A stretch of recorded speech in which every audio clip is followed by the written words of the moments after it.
নাম ঘোষণার পরেই পদ্মপ্রার্থী পবন সিং এর বিরুদ্ধে সুর চড়াচ্ছে তৃণমূল। বাবুল সুপ্রিয়র পর এবার পোস্ট সাগরিকা ঘোষের। নারী শক্তির কথা বলেন প্রধানমন্ত্রী। পরের দিনই আসানসোলে প্রার্থী পবন সিং তার সিনেমার ভিডিওতে বাঙালি মহিলাদেরকে অশ্রদ্ধা।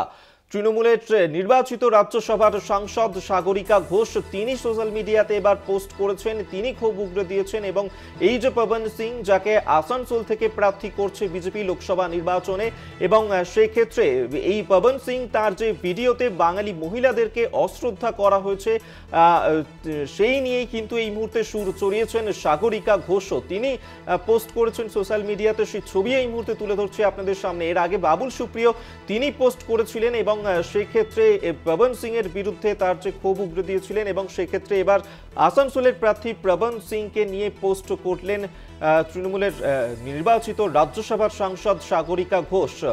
যেখানে বিজেপি নারী শক্তির কথা বলে, সেখানে প্রধানমন্ত্রী এখানে সভা করার পরের দিনই আসানসোল লোকসভা নির্বাচনে বিজেপি টিকিট দিল পবন সিংকে, যার বিরুদ্ধে নারীদের বিদ্বেষী একাধিক কটূক্তি করার অভিযোগ রয়েছে, এবং সেই নিয়েই কিন্তু এই মুহূর্তে সরব হয়েছে শাসক দল তৃণমূল।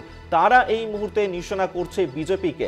মহিলাদেরকে অশ্রদ্ধা করে বিজেপি এবং মহিলাদেরকে অশ্রদ্ধা করে পবন সিং, তার যে একাধিক অভিযোগ রয়েছে তার বিরুদ্ধে, তাই এই মুহূর্তে পোস্ট করেছেন সাগরিকা ঘোষ।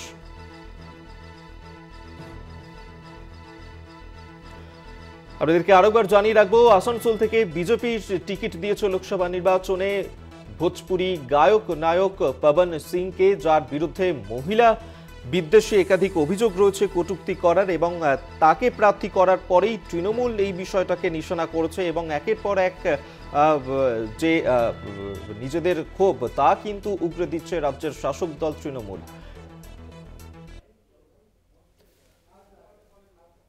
আপনাদেরকে আরেকবার জানিয়ে রাখবো যে যেখানে প্রধানমন্ত্রী নরেন্দ্র মোদী তিনি সভা করে গেছেন এই রাজ্য থেকে, এবং তার পরের দিনই বিজেপির যে প্রার্থী তালিকা প্রকাশ করা হলো 20টি আসনে, তার মধ্যে বাংলায় আসানসোলে লোকসভা নির্বাচনে বিজেপি টিকিট দিল পবন সিংকে, এবং সেক্ষেত্রে পবন সিংকে প্রার্থী করার পরেই তৃণমূল এই বিষয়টিকে নিশানা করেছে, এবং যেখানে নারী শক্তির কথা বলে বিজেপি, সেক্ষেত্রে বাঙালি মহিলাদেরকে অশ্রদ্ধা করা হয়েছে পবন সিং এর ভিডিওতে, এবং আসানসোলে পদ্মপ্রার্থী পবন সিং এর বিরুদ্ধেই একের পর এক সুর চড়াচ্ছে তৃণমূল নেতৃত্ব।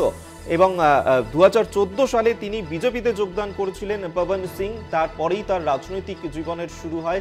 এবারে লোকসভা নির্বাচনের ক্ষেত্রে টিকিট দেওয়া হয়েছে এই পবন সিংকে, যার বিরুদ্ধে একাধিক অভিযোগ রয়েছে। তার ভিডিওতে বাঙালি মহিলাদেরকে অসম্মান করা হয়েছে, অশ্রদ্ধা করা হয়েছে।